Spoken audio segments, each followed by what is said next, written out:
All right, good morning, everyone. Sorry. So we are today looking into the topic sampling. So this is basically the topic where we are coming to the issue of who is or who are the people who you intend to or you plan to be the respondents or subjects in your research. Okay, so uh,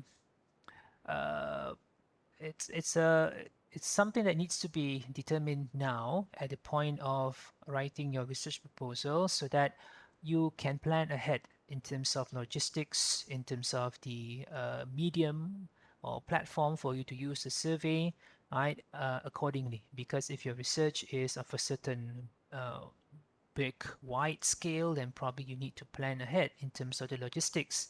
Or if you plan to do pencil and paper kind of survey, and then you have to plan also in terms of how are you going to meet your subjects or approach your respondents face to face. Or if you're doing it online, then you also need to think about how you want to create the the what which platform you want to use for the online survey, whether you want to use Google Form or SurveyMonkey. There are also many other examples of platforms that you can use. Okay, so first thing always when it comes to any discussion about sampling is to understand the difference between two keywords, and that is population and sample. Okay. Population is a group or class of subjects, variables, concepts, or phenomena. Now, in from the point of view of sampling, we are looking into the people or the respondents. So, population refers to the overall big group. Okay, census would be the process of examining every member of the population. Now, this is a more of a process that we do have over here in Malaysia every 5 years. The National Statistics Department or Jabatan Statistics Negara, they will actually do, in Malay we call it Bancian, Bancian Negara or National Census. So they will actually employ um, e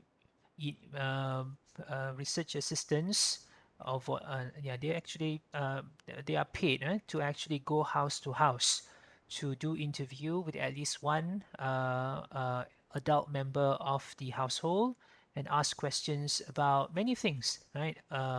Ranging from your personal background and information in terms of your age, occupation, but then they also ask you questions about household and personal habits, such as how much do you spend on average when it comes to food, when it comes to shopping, how often you travel outside of your hometown or go overseas, how many they ask you also. In the past used to be a very important data. Now I'm not sure. They ask you question how many TV you have in the house. So some questions are really quite specific because it's actually part of the entire national data that they would like to compile. I've done this only once. Back in the days when I was a bachelor student, I was part of the national census group, and it wasn't an easy job because you actually have to knock on every door. And as you can imagine, when you knock on someone's door, it's not always that you are welcome positively. Okay, so there would be on occasions where you get some rather angry receptions and from the member of the household, or they refuse to answer the question totally. But there is actually a surat kuasa, an authority paper that you have, an authorization letter that you have given by the government, which actually states by law you actually have to answer question. You cannot refuse. You have the right to refuse to not answer a few questions that are considered to probably be a bit too sensitive or too personal. But it will be categorized in the whole survey question list. What are the questions that you are required to answer, and what are the questions that are optional? Okay, so so this is part of the challenge in the past when it comes to doing conventional traditional survey. You go on the ground, try and approach people face to face. Getting people to comply or to cooperate is not necessarily an easy thing. Now, population is the overall thing, right? So I think this is next slide. You can see the difference between population and sample. Okay, a sample is a subset of the population that is taken to be representative of the entire population. Sampling is to select a sample of the population from the population. The process of selecting observations or the observed sample is called sampling. Okay. Uh, Now, don't be overwhelmed by the way that it is written over here. A simple thing is a sample is basically a sample, right? A small group that is taken from the entire population. Again, you understand this. You understand this more when you refer to an example, right? Say, for example, you want to do a study, a nationwide study over here in Malaysia about a certain issue, maybe how uh, in terms of maybe level of approval for the prime minister, right? How many percentage of the people in this country still approve the prime minister in terms of his job performance in office? So you want to do something nationwide, and you are claiming or you're intending to do study which is nationwide. So that is your population that you have in mind. So you have to now have a sample that is taken to be part of the sample of respondents that you approach in order to collect data, and they are supposed to be representative of the entire population's opinion or point of view. So there is a technique. So there is techniques that you have to follow then in terms of how you select that sample. It cannot just simply something that you do um, based on your own point of view. It would be wrong, for example, if you are doing a study that is purported to be nationwide, a national study, but you collect your sample or your respondents are only students in KDU. Right. So that's not representative of the population nationwide or the entire Malaysian population. KDU is a very small group of people. So you need to be able to cover, there are probably different options on how to do a nationwide study. You can cover based on maybe ethnic groups, right? You break down the sampling groups between Malay, Chinese, and Indian and other minority groups that you have over here, or you can also go by state, right? Maybe you have 13 states over here, or 14, including federal territory, right? KL, Putrajaya, and Labuan. So you may, for example, have for every state a certain number of respondents so that it becomes representative of the entire population. Right, so we'll come to the specifics on how you do sampling after this. Okay, but whichever the case, the idea is something like this. The population is the bigger group, the sample is a smaller group within the population. Right, easier example would be if you refer to even like a study on KDU students, UOWM KDU students. Would it be possible to do a study where every KDU student takes part in the research? Now, our numbers are not that big. We only have about around 3,000 students now at the UG campus. So having all 3,000 students take part in the research is not that impossible, but it can be quite difficult also because you need to approach each one of them. Unless we, create a rule, something you don't do this and we deduct your marks, so don't release your grades, and then maybe everyone will take part. But how do you do a study uh, that covers a result covering the entire KDU student population? However, you just want to take a sample. So here again, you can refer to maybe the easiest example would be based on schools. So we have in KDU now the School of Business, Communication, Computing, Engineering, and then Hospitality. So these are the five main groups that we have under University College. Of course, we also now have part of the UG campus. KDU College is also now totally over here. So we have the School of Law, School of Social Sciences, Pre-University, and also the professional account Professional Accountancy Center, PAC. So those groups can also be part of the research if it's about UOWM, KDU as a whole. But if it's only UC, University College, that is the 5 schools I mentioned just now. So you may actually take just a sample from each school, right? A group of students to be part of the research, and that is good enough for us to claim that it covers more or less the population, the entire population of KDU students' point of view. Okay, so that's basically the overall idea. Now, this is an example in terms of if you're doing a study here in Selangor, how can X people represent the opinions or attitudes of all the people in Selangor?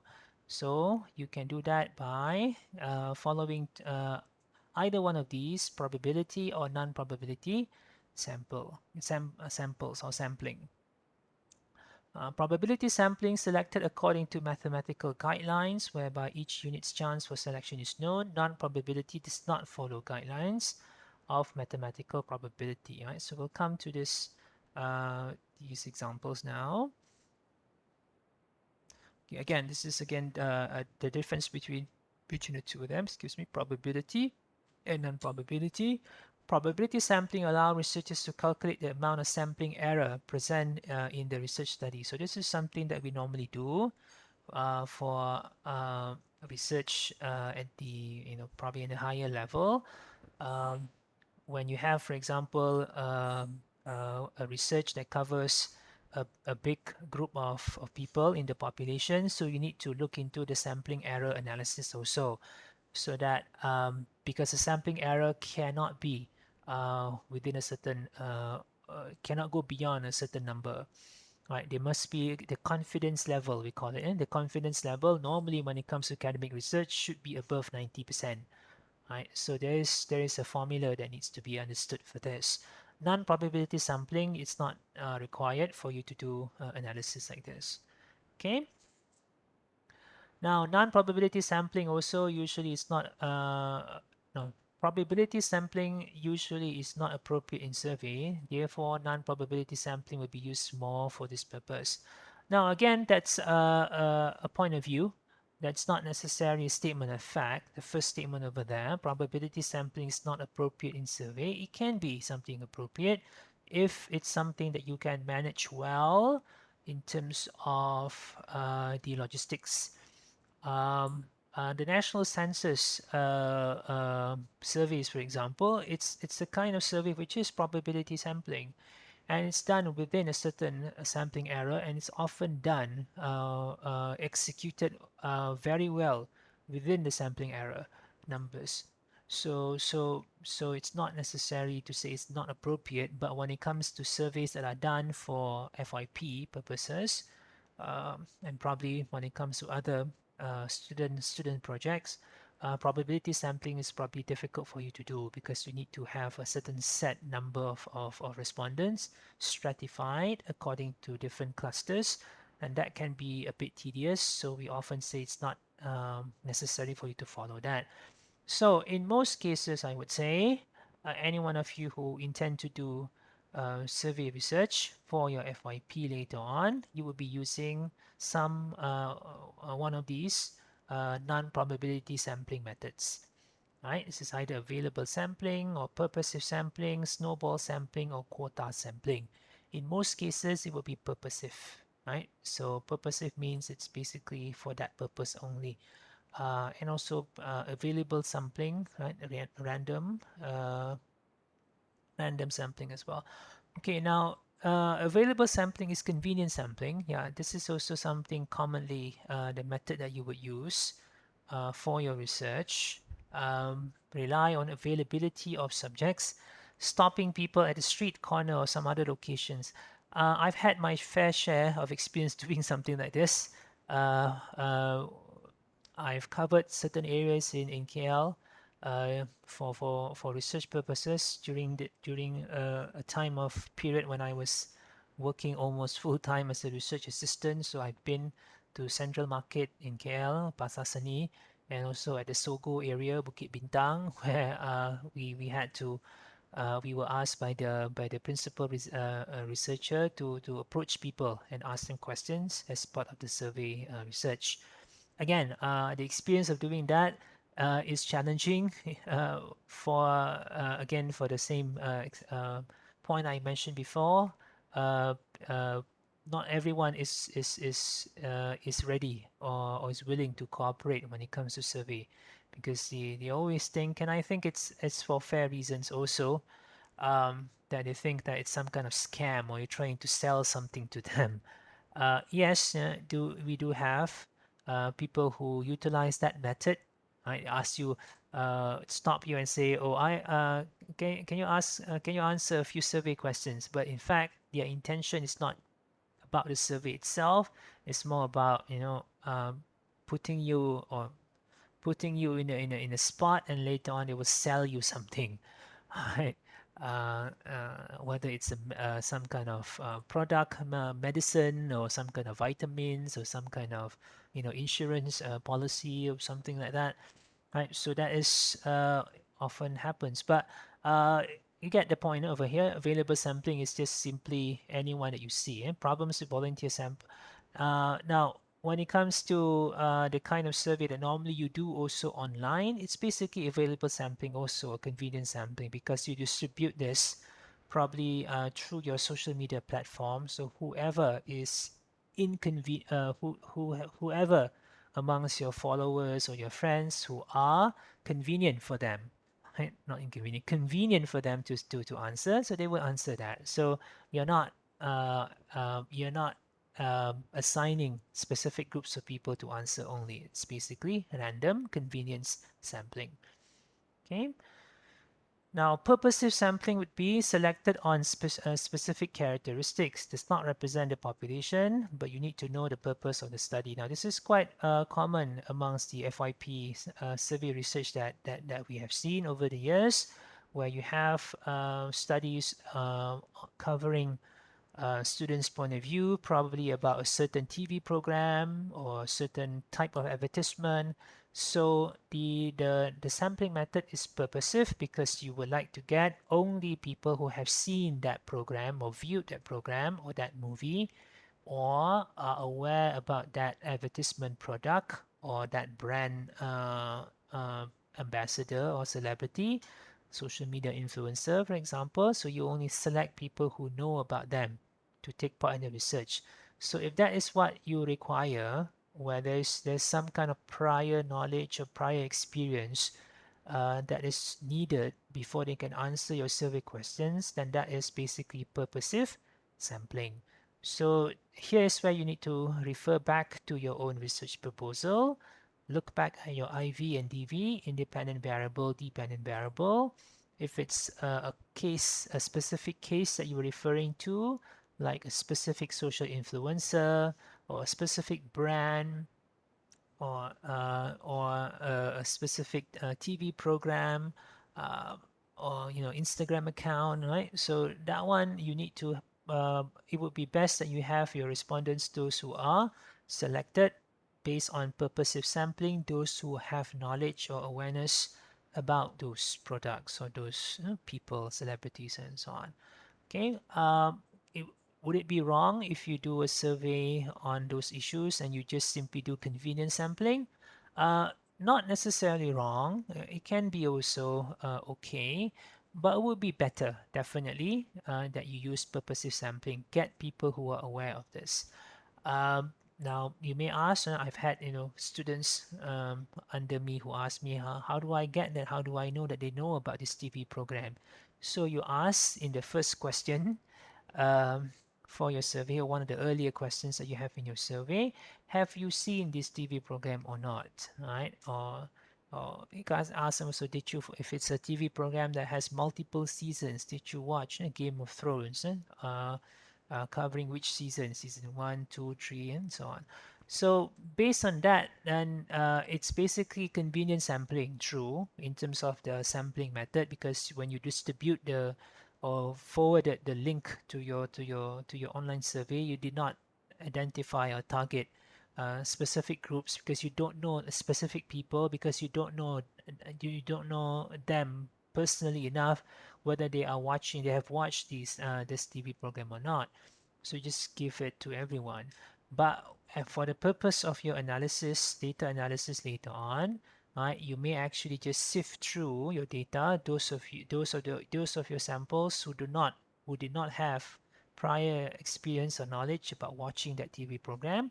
You analyze them separately, or even totally reject them if the numbers are very small, right? But if it's, for example, of certain more or less equal proportion, then you may actually have something interesting for you to study, add on, right? Which is comparing between the views of those who have watched this TV program all the entire all seasons, the entire the entire series, or those who are just casual watchers or casual viewers, maybe just the first season, or maybe just patches of episodes instead of the whole series.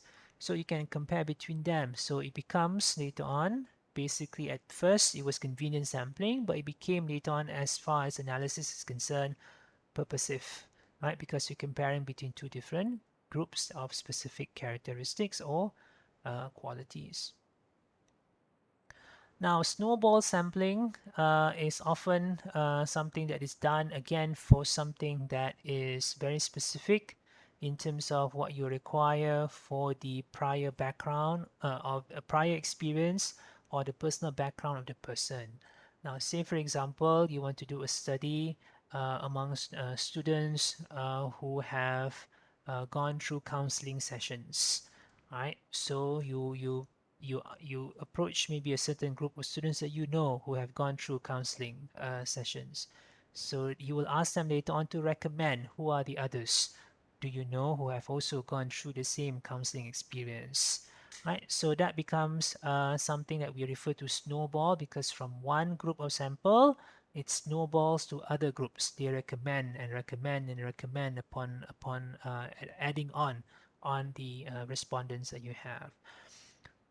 Considered also as accidental sampling. During the interview session, for example, each person interviewed may be asked to suggest additional people for interviewing, and suitable when it's difficult to locate the population. Say, for example, migrant workers, homeless individuals, right? So you may actually know only one group of people. You may perhaps know only one particular group of individuals who are homeless, but you want to do a study that covers more people within the homeless people community. So you ask them, those people that you are interviewing now or doing the survey now, right, to recommend who are the others that I can perhaps approach for the purpose of data collection for this research. Okay, so that is snowball. Um, it can apply also to some of the research that you are doing, where, for example, I had a student, for example, who was doing who did a research on a very particular niche TV program, um, American Horror Story. Right? Yeah, I've honestly I've never watched this program, but having read that FYP report, I saw through the teaser trailer and also saw some parts of the first episode or pilot episode of the TV program, and it was really quite graphic and explicit in terms of the horror and violent content in that. So as you can imagine, the research is about those who watch American Horror Story, what is their view about horror, about violence in general after that. So getting respondents, or even within among KDU students, not that easy for you to find exactly people who have watched American Horror Story, right? So you need to perhaps approach a certain group of people that you know already, maybe your friends or your friends' friends, right? Who based on your conversation and some background research, you know that they are fans of American Horror Story, or you can do also a bit of investigative work on the online footprint of the person, looking into the person's any of your friends' Facebook account or Twitter, in terms of maybe the whether or not they actually follow or have tweeted or retweeted or repost any any news or any report or any commentaries about American Horror Story. So you approach them. But when you approach them, still probably it's just a few people. You want to do a survey that has a bit more of the sample size. So you would ask them, do you know any more people who have watched American Horror Story? So they would recommend among their friends. So that was how, in this example, the student did the research. You know? So recommended by others that they approach first, right? So that can be done definitely. Quota sampling is something which is based on a certain matrix or table describing the characteristic of the target population. For this sampling, you need to know what proportion of male and female and what proportion of gender fall into various age categories, educational background, ethnic groups, and so on. Now, quota sampling, for example, for national population proportion, urban, eastern, white, male, under 25, and working class. So after you have created a matrix and assigned a relative proportion to each cell in the matrix, then you need to collect the data with the characteristics in a given cell. Now, this is quite complicated because the quota must be based on a certain matrix, which means that it cannot be something that is based on convenience sampling or accidental or even snowballing, because you have to no, it can be snowballing at the end based on recommendations of the respondents you have approached earlier, but before that, the metrics that you have to list down is something that needs to be done based on some background work. Now, I can show you one rather more simpler example of quota sampling. This is an example of a research that this is not my own research, but I'm helping a friend to do this. Um, okay, so you can see this, huh? So this study is about the population is the people of Kelantan, right? Population is people from the people from the state of Kelantan. So in the state of Kelantan, the total population is 1.89 million people. Estimate. E over here is estimate. Okay. So you have also the numbers over here in terms of the breakdown. Male is 0.95%. Sorry, no, sorry. Male is 9. This is 0.95 million. So basically, male population is 950,000, and female population is 930,000. Right. So this is stated in millions over here, isn't it? 1 million population in millions. So male over here is 0.95, means 950,000. Female 930,000. So it's more or less equal between male and female. Average income 1.3, that's not million.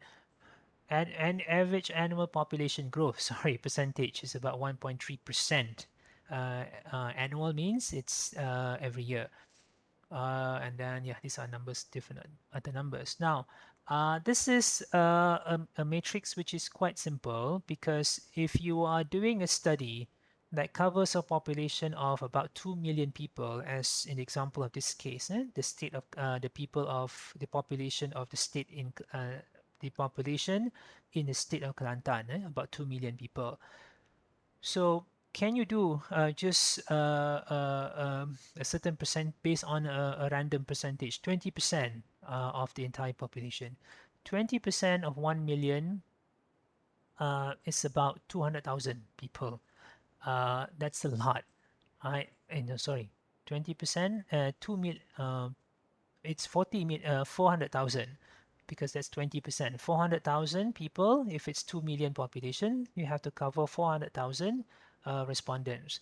That's not logistically possible, right? Because unless you're doing a national statistics department survey, that's not something possible, because you don't have the time. Even if you're thinking about hiring research assistants, RA, we call it enumerators. Right? Enumerators are those who actually would ask questions to respondents based on survey question lists, and then they would be the one who tick the answers.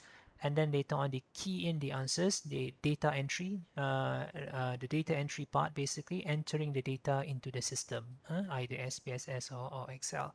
So even if you're thinking about hiring RAs and enumerators, it would be very expensive. So it's not going to be something feasible, isn't it? So luckily, I would say, statisticians over the years have actually worked out a more convenient matrix in terms of determining the sample sizes. So the numbers over here, as you can see, if your sample size, oh sorry, sample size determination, population, n is population size, s is sample size. So if, for example, if you're doing a research which is a very small research where the population is quite small, it's only 10 people, then you need to have 10 respondents, all of them you cover. But if you have 15 in the whole population, 14 is enough out of 15. Doesn't have to be 15 over 15. If it's 20 in the entire population, 19 is enough based on certain confidence interval.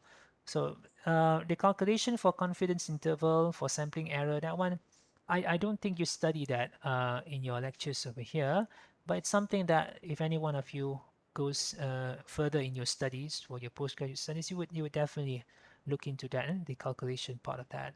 So likewise over here, if it's 30, then 28, 35, 32. This is all based on a certain confidence interval, confidence level, determined based on some analysis on sampling error. So all of this is within the acceptable margin of error for sampling error. So if you have 36 out of 40 is enough to represent the entire population. So these are all the numbers for the population size n, and 10, 15, so on, and then 100 over here, and then 280. So as you can see over here, as the number progresses, right, the numbers for samples do not progress at the same rate. Right, so here's 280, 162, 290, 165. This is the difference between 280 and 290 is 10. This is only 3, right? So the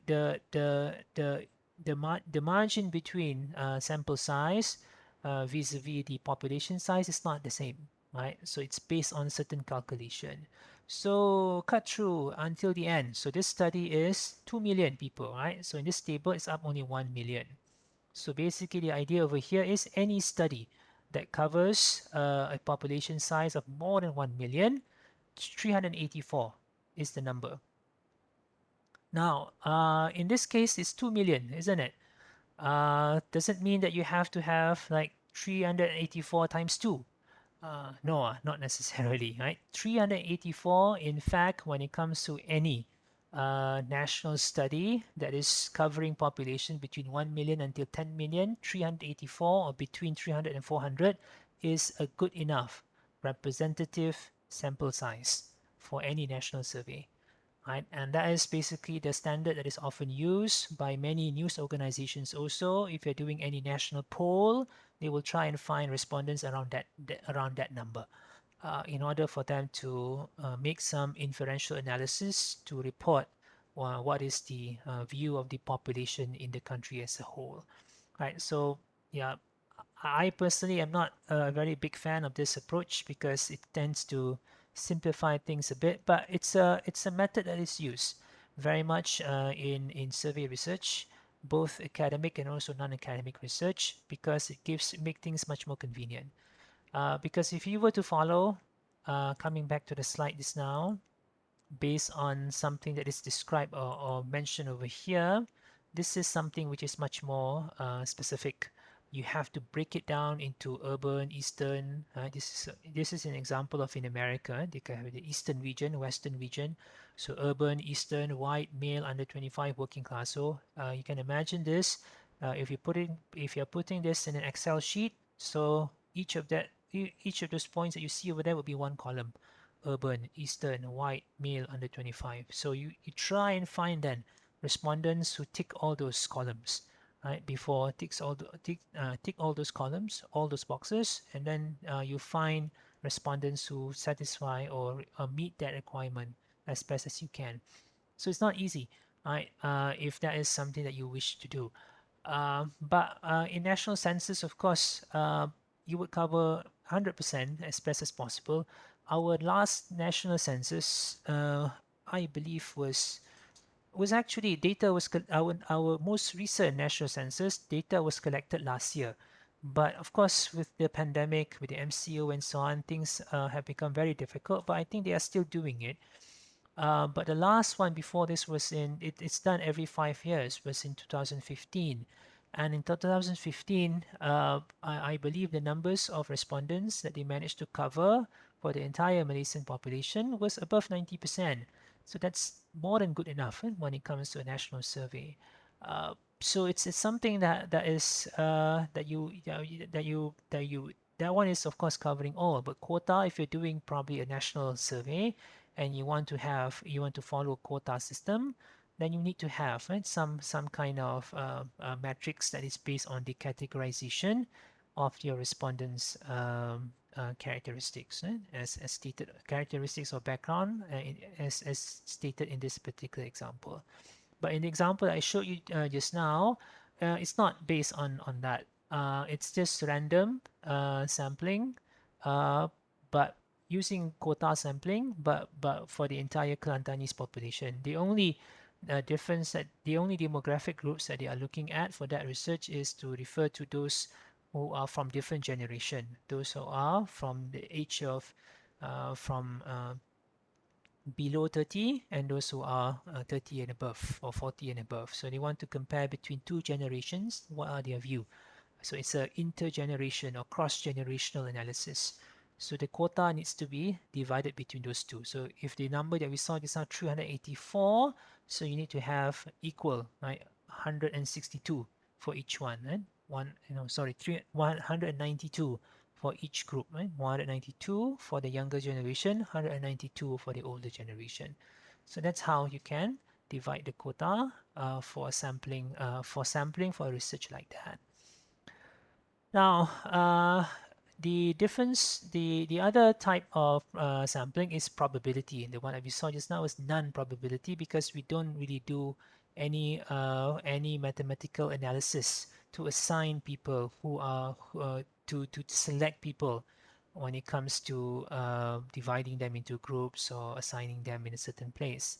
So probability sampling, it can be simple random sampling. Everyone will get an equal chance to be picked as samples. So as an example, right, you gather, for example, if you're doing a research, you want to get the opinion of all parents in the school, right? Yeah, like me, for example, I'm now involved in the PIBG, or the Parents Teacher Association of my children's school. So say, for example, I want to gather some information from the parents, feedback from the parents. I need to get I try to find some kind of try to approach all the try to do a survey to gather information that reflects the opinion of the parents as a whole. Now, probably getting all the parents to participate is a bit difficult, but you can select based on random sampling, find a list of all the parents of the students in the school, and then you select that. Maybe based on the example over here is pick up 1,000 names arbitrarily without taking into account any consideration over age, gender, age, education, and so on. So just in the list, probably I can say every fifth name in the list will be chosen for the research.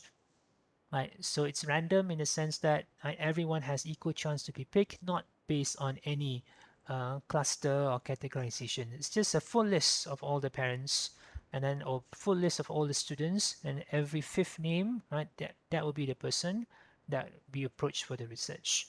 Okay, so that's simple random sampling. Yeah, so this is just stating in terms of how do you, in terms of sample size, that one you can determine on your own or based on a certain formula that you can reflect on as well. No, so sorry, this is simple random sampling. This is systematic random sampling. Here is where you need to do some simple mathematical calculations. Say, for example, 20,000 parents in the target population, researcher only wants 100 samples. So systematic means how do you select them? Has to be based on a certain systematic structured approach. This is one example, a rather old-fashioned one. you put the names into pieces of papers in small groups, put in a box and so on. But I can tell you nowadays we don't do this anymore. You know why? Because we have randomization softwares. So I do that also now. I Yeah, you can Google also. There are quite a number, I'm sure, where you can just simply upload the full list of the population that you have, and then based on whatever that you select, right, the randomization system process can select people just randomly or based on certain qualities that maybe that you want to have. So it doesn't have to be something like this anymore. You put the names into pieces of paper, put them into boxes, and then you pick them randomly. So this is old-fashioned. This is very 20th century. Um, Now, of course, we have moved on to the digital world. Everything is done without the use of actual paper. So you can do all this randomization using the various softwares that we have today. Okay, stratified random sampling is where you have to do simple calculation also in terms of population is when it comes to research where the population is made up of different groups of people. So this is one example. If you're doing a research, for example, over here in Malaysia, trying to cover different ethnic groups, right? So you know, for example, that there is the population of the parents. Again, this is referring to the example of the population groups. The population group is parents. So it's 20,000 in the entire population. 12,000 are Malays, 5,000 are Chinese, 3,000 are Indians. So if, for example, you want to do a research where you only want to have 100 respondents, right? The researcher only wants the researcher wants only 1,000 samples, so you need to get 5% from the 20,000. That is 1,000 basically. So you break down that 5%, right? Uh,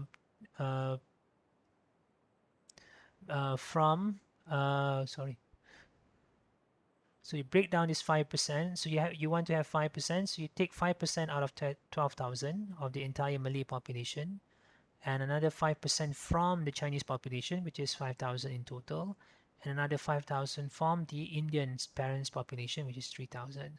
So at the end, you will get something like this: 150 Indians, 250 Chinese, 600 from Malays, and then that gives you 1,000. So this is stratified. Why stratified? Because you want it to reflect the actual, the true stratification within the entire population. It would be bad if you are doing a research like this. Say, for example, you want to cover parents in a particular school or particular district or state over here in Malaysia, and you just simply do random sampling without stratification, because you might end up having because maybe you have more Chinese friends, your respondents is like 80% Chinese, 10% Malay, 10% Indian, uh, and then you claim that this is a research that covers the population of parents as a whole. So it doesn't reflect the kind of stratification within the society. That one is important. You can't also do, for example, a national survey and then all your respondents are all Malays. Right? That is a very common, I would say, error or weakness when it comes to many research that are done in public universities. They assume or they claim that the research is national population research or national research, but you can see the students or the respondents, the students are normally, if they're doing research with students, the students are normally students from public university, and that's a whole category by itself. And students from public university, that would totally disenfranchise all of you who are studying in private universities. Your views are not being collected. So can be a problem also from the racial background point of view, because public universities, the number of students are majority are Malays. It's about 80% of them or 70%, right? According to different programs. So that does not represent the total number of university students over here in Malaysia. The background of the population should be at least around 60-40, because that's the general background between Malays and non-Malays over here in Malaysia. Between 60 to 65 are Malays, and then the rest are non-Malays. And then you within the non-Malays also, you can't just simply lump them together just like that. You need to break down also into different minority groups. The Chinese, Indians, and other minority groups. Sabah and Sarawak, for example. I remember going to a seminar, and this is a professor from Sarawak. He was in a way making this joke, but at the same time was making a critical assessment and opinion to many of his colleagues, stating that many of you are doing research that claims to be nationwide research or national research, but your respondents are all from Malaya, from Peninsular Malaysia. You did not bother to try and get data from Sabah and Sarawak, from the people of Sabah and Sarawak. So how can that be a national survey? So that is a point that needs to be taken seriously. Uh, if for logistic reasons you can't go to Sabah and Sarawak or find respondents from Sabah and Sarawak, even online, right? So you are doing it only over here in Peninsular Malaysia, then you cannot claim beyond that. You have to state specifically in the scope and delimitation section for your research that the scope of this research are the people in Peninsular Malaysia or Semenanjung Malaysia only. Does not cover Sabah and Sarawak. So that is important because you don't want to overclaim. Cluster random sampling is when the target population are composed of many different groups, right? So this is, for example, if you doing a research and you want to get this is what local government has invited 100 students to attend Merdeka celebration. This particular secondary school has 33 classes. Each class has between 30 to 35 students. So what you do is you again crumple papers and so on. So again, it's basically about getting them into certain clusters or certain groups, and you want to select them randomly, but according to clusters. Um, Something that you can refer to also if you're doing a research over here in KDU, you want to have an overall student opinion about something, but you can't approach all of them, so you divide them into the schools that we referred to just now, right? And then within the schools also probably you need to look into as well in terms of the school size, the population size of students for each school. Which school over here in KDU has the highest number of students? Anybody knows? Which school has the highest number of students? Anybody? SUCA, no. Unfortunately, no, we are not. We are, in fact, we should be number 3 now. Number 1 is actually still School of Computing. No, hospitality is actually now below us. There was a time when I first joined KDU, hospitality was number 2, but now they're actually number 4. Um, the enrollment into hospitality and culinary arts program for the past 1 year has been really, really bad because of the pandemic. So it's some, and at the same time also culinary schools now have more and more competition. Um, so our culinary school it needs to pick up on their international student intake because local intake, I think there are now many options. Public universities also have invested quite a lot when it comes to culinary and hospitality programs. So the only way forward is to actually try and tap into the international student market in the future. Now, the number one is actually School of Computing and Creative Media (SCCM), right? Because they have one great advantage that SCCM has is they handle foundation students. Foundation students is actually very big. If you were to take out foundation, then yes, actually SCCM would be more or less the same number like us, SCCA.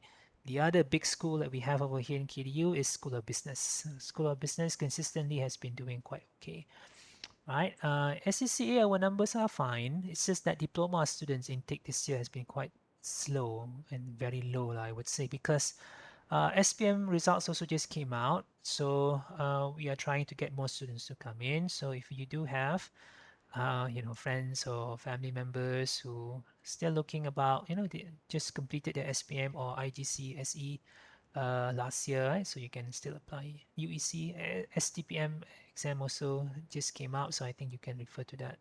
So those are the options that we can look into. Now, the number of elements in the obtained sample, consider the limitation, sampling error. This is just stating a few points for us to consider. Sample size, the number of elements in the obtained sample, consider the limitations. If you're doing a research where the age groups are important, so make sure that you cover that realistically also. You can't expect, for example, doing a survey and you want to compare people from different age group, and then you select or you put the age group something to be very specific. Say, for example, as specific as between 20 to 25, 25 to 30, 30 to 35, and then finally comes 80 to 85, 85 to 90. How many people can you really get respondents from the population between the age of 80 to 85, 85 to 90? Not that many, isn't it? Unless you're willing to actually go all out to visiting all the old folks homes and facilities and really approach them to take part in your research. So you don't make yourself difficult. So you actually maybe can put them into, lump them into bigger interval groups. So between 20 to 40, right? 41 to 60, 61 and above. Right? Enough lah, 61 and above. You want to do 90 and above, not many lah, unless it's either Dr. Mahathir and Dr. Siti Asma and their friends only, and there are not that many. Okay, sampling error, the degree of error to be expected for a given sample, for a given sample design, or the difference between the sample mean and the population mean. Right? So this is again something a bit more technical. There are formulas that you can use to calculate what is the sample mean and population mean. So the difference between that should be within a certain acceptable sampling error. Normally, should not be more than 10%. A good research normally they say should have the confidence level 95% and above. So the sampling error is only 5% or less than 5%, right? So the calculation that you do must be able to prove that. So this is something, again, would be very important if you're doing advanced research for postgraduate studies. Right? Your supervisor and examiner will ask you, how do you know that your sample size is representative and acceptable, right, within the sampling error for the study? So you have to show the calculation to prove that this was part of the logistic preparations and also the analysis that you did when